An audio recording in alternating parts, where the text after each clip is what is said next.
اسلام کے اندر جتنے بھی اہم موڑ آئے اور انقلابات آئے، اس میں اہم ترین کردار جو ہے وہ قاہران کا ہے۔ مثلاً آپ خود ملاحظہ فرمائیں، رسالت مآب صلی اللہ علیہ وآلہ وسلم نے جب اللہم صلی علی محمد جب انہوں نے آغاز کیا، اور ہمارے پیغمبر کو تنہائی کا سامنا تھا، لیکن حضرت خدیجہ صلوات اللہ علیہا نے اپنا تمام تر سرمایہ ان کی خدمت میں قرار دیا، اور یہ اسلام کی جو تحریک تھی یہ کامیاب ہوئی۔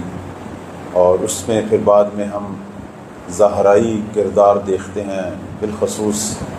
امیر المومنین علیہ السلام کی ولایت کے موضوع پہ، اور اس کے بعد 61 ہجری میں کردار زینبی، بلکہ اگر یہ کربلا بچی ہوئی ہے تو وہ حضرت زینب سلام اللہ علیہا کی کوششوں سے اور ان کے خطبوں سے، اور آج میں ان کے چند جملے آپ کو سناؤں گا جس کو میں نے اپنا موضوع قرار دیا ہے۔ اسی طرح ہم آگے چلیں تو اب تک جتنے بھی قیام، بالخصوص ملت ایران کا جو قیام ہے، اس میں آپ ملاحظہ فرمائیں جب امام خمینی رحمۃ اللہ کو اس زمانے کی ظالم طاغوت حکومت نے گرفتار کیا اور یہ پوچھا گیا کہ آپ کے ساتھ کون ہیں، آپ کا لشکر کہاں ہے، تو انہوں نے فرمایا کہ آدھا جو ہے وہ ماؤں کے گود میں اور آدھا ان کے شکم میں۔ میں نے اپنی بچیوں اور بیٹیوں اور بہنوں کو تربیت کیا ہے، آگے میرا لشکر جو ہے وہ خود ہی تربیت کریں گے۔ اس سے خاتون کا جو ایک عظیم ترین کردار ہے اسلامی تربیت یافتہ رضاکاروں سپاہیوں کے عنوان سے وہ واضح ہو رہا ہے۔ خود ہمارے اپنے اس ملک عزیز کے اندر قائد اعظم کے شانہ بشانہ فاطمہ جناح کا کردار آپ سب کی نگاہ میں ہے۔ اسی طرح ہم دیکھتے ہیں کہ جب امام زمان صلوات اللہ علیہ تشریف لائیں گے، اللہم صلی اللہ علیہ،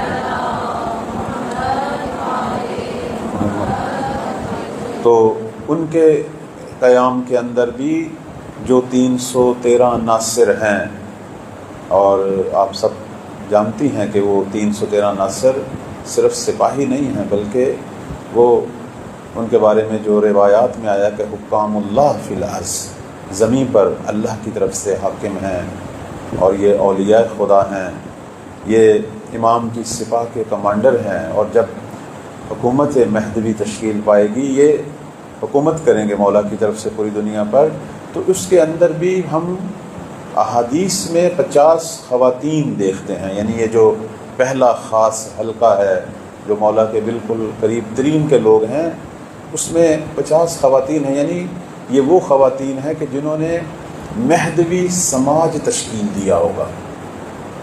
میرا نقطہ نظر جو ہے وہ آج یہی ہے کہ خاتون اگر کر سکتی ہے، اگر تو اسے اجازت دیتا ہے اس کا اپنا گھر، اگر اپنا ماحول، اگر نہیں اجازت دے رہا تو وہ اپنے گھر کو مہدوی سماج بنائے، اس کا گھر جو ہے، اس کے بچے، شوہر، یعنی جہاں تک وہ کر سکے۔ بعض دفعہ کہتی جی ہمارا شوہر جو ہے وہ نہیں اس بات کو قبول کر رہا، تو آپ کے بچے، آپ خود تنہا، آپ کی شخصیت، آپ کے اندر کی دنیا ایک مہدوی سماج ہے، کیونکہ کوئی بھی بڑا کام جو ہے وہ اکائی سے شروع ہوگا اور دہائیوں اور سینکڑوں اور ہزاروں تک پہنچے گا۔ تو یہاں ہم دیکھ رہے ہیں کہ یہ وہ خواتین ہیں جنہوں نے مہدوی سماج تشکیل دیا ہوگا، اور امام ان کو اپنے پہلے حلقہ میں شامل کریں گے۔ یہ 313 رہبر ہیں، پیشوا ہیں، اور ورنہ امام کے جو انصار ہیں وہ تو ہزاروں لاکھوں کی تعداد میں ہیں، یہ پیشوا ہیں۔ پیشوا کا مطلب جنہوں نے قیادت کی ہوئی ہے مختلف جگہ پر، سوسائٹیاں ہیں، مختلف تنظیمیں ہیں، مختلف قیام ہیں، مختلف تحریکیں ہیں، تعلیمی تحریکیں ہیں، رفاعی تحریکیں ہیں، یعنی جنہوں نے بھی خلق خدا کے اندر ایک مثبت کام کیا ہے، یہ سارے لوگ جو ہیں وہ امام زمان علیہ السلام کے پہلے حلقہ کے جو ہیں وہ انصار بنیں گے۔ اس کے بعد ایک نقطہ جو میں آپ کی خدمت میں عرض کروں گا، امام زمان علیہ السلام کے ظہور کی جو 5 نشانیاں ہیں اہم ترین، جن میں سے ابھی تک کوئی ظاہر نہیں ہوئی، اور ہم کسی بھی چیز کو تطبیق بھی نہیں دے سکتے 5 جو نشانیاں جس میں سفیانی کا خروج ہے، یمنی کا قیام ہے، آسمانی آواز ہے، خسف بیدا ہے یا نفس زکیہ کی شہادت، اس میں جو آسمانی آواز ہے اس کے حوالے سے میں عرض کروں گا کہ آسمانی آواز سے پوری دنیا کے اندر شیعہ خواتین بالخصوص جو ہماری مومنات ہیں جو مہدوی کام کر رہی ہیں، ان کے اندر ایک عظیم جو ہے وہ جذبہ پیدا ہوگا اور جو امام کے لشکر کو تیار کریں گے۔ آپ نے ایک چیز جو ہے وہ کربلا کے مصائب کے حوالے سے سنی ہوگی، جناب مسلم بن عقیل جب تشریف لے گئے بے عنوان سفیر امام حسین علیہ السلام کوفہ میں، تو ان کا جو اتنا بڑا لشکر تھا وہ کیسے غائب ہو گیا۔ اس میں آپ نے یقیناً دیکھا بھی ہوگا، اس پر بنائی گئی ہیں فلمیں، ڈرامے بھی بنے ہیں اور کتابوں میں بھی لکھا ہے کہ کوفی خواتین لشکر کو لے گئیں، بہن آ گئی بھائی کو لے گئی، بیوی آ گئی شوہر کو لے گئی، بیٹی آ گئی باپ کو لے گئی کہ اگر آپ چلے جائیں گے تو ہمارا پیچھے کیا بنے گا۔ اچھا، وہ اتنا بڑا ہزاروں، بعض کہتے ہیں 70,000 افراد پہ جو لشکر تھا وہ ختم ہو گیا، غائب ہو گیا۔ اچھا، لیکن اب میں جو بیان کرنا چاہتا ہوں وہ یہ کہ جب یہ آسمانی آواز آئے گی اس وقت ہم نے جو احادیث میں دیکھا ہے وہ یہ کہ خواتین اپنے شوہروں کو، بھائیوں کو، حتیٰ اپنے باپ کو، بیٹی یہ کہے گی کہ آپ جائیں، اور چونکہ یہ مولا کا ظہور ہونے والا اور یہ آسمانی آواز میں امام کا تعارف ہوگا اور ان کے ظہور کی خوشخبری ہوگی، تو آپ جائیں، آپ فرزند زہرا کی خدمت کریں۔ تو شوہر، باپ، بھائی، بیٹا یہ کہیں کہ نہیں، گھر میں ایک مرد کی ضرورت ہے، ہم یہاں رہنا چاہتے ہیں تاکہ آپ کو کوئی پریشانی نہ ہو، چونکہ جنگ شروع ہونے والی ہے، دنیا عجیب حالات سے دوچار ہونے والی ہے۔ لیکن وہ کہیں گی نہیں، حتیٰ میں نے یہاں تک پڑھا ہے کہ بیوی شوہر کا ہاتھ پکڑ کے گھر سے نکالے گی، بیٹی باپ کا، بہن بھائی کا، کہ ہم اپنی زندگی گزار لیں گے، ہم اپنے حالات سے نمٹ لیں گے، آپ جائیں اور اپنے زمانے کے امام کی، یعنی وہاں بھی ہم یہ دیکھ رہے ہیں کہ پوری دنیا کے اندر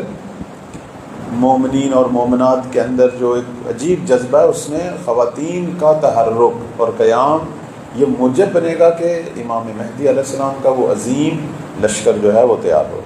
تو لہذا خاتون جو ہے وہ اپنے ایک عظیم کردار کو نظر انداز نہ کرے، وہ جس جگہ پہ بھی ہے، چاہے وہ ایک گھر کی 4 دیواری میں بند ہے یا اسے اگر سہولت ہے باہر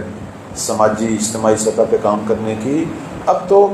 آپ کی خدمت میں عرض کروں لازمی نہیں ہے کہ کوئی گھر سے نکلے، آپ کے پاس انٹرنیٹ ہے اور موبائل ہے، آپ ہزاروں لاکھوں بچوں بچیوں کی حتیٰ خواتین کی تربیت کر سکتی ہیں، آپ ایک تحریک جو ہے وہ سوشل میڈیا پر چلا سکتے ہیں۔ یعنی اب ہم ایک ایسے دور میں ہیں، لازمی نہیں ہے کہ ہم 4 دیواری سے باہر نکلیں۔ ابھی میں بھی ایک بہت دور سے بہت سارے لوگوں کو پڑھا رہا ہوں، تو اب تو ہم بہت سارے کام جو ہیں وہ گھر میں بھی کر سکتے ہیں۔ تو لیکن ایک ہونی چاہیے، ایک فکر ہونی چاہیے، ایک توجہ ہونی چاہیے کہ میں اپنے امام کے لیے ایک ذمہ داری ادا کروں، میں ایک خدمت کروں، یہ چیز جو ہے وہ ہونی چاہیے، اور یہ چیز باعث بنے گی کہ بلاخر وہ چیزیں آپ کو نظر آئیں گی جو آپ نے اپنے مولا کے لیے کرنی ہے۔ اس میں امام زمان علیہ السلام بھی مدد فرماتے ہیں، قلبوں کو تسخیر کرتے ہیں، ہدایت دیتے ہیں اور انسان کے لیے راستے کھولتے ہیں۔ صلی اللہ علیہ وسلم۔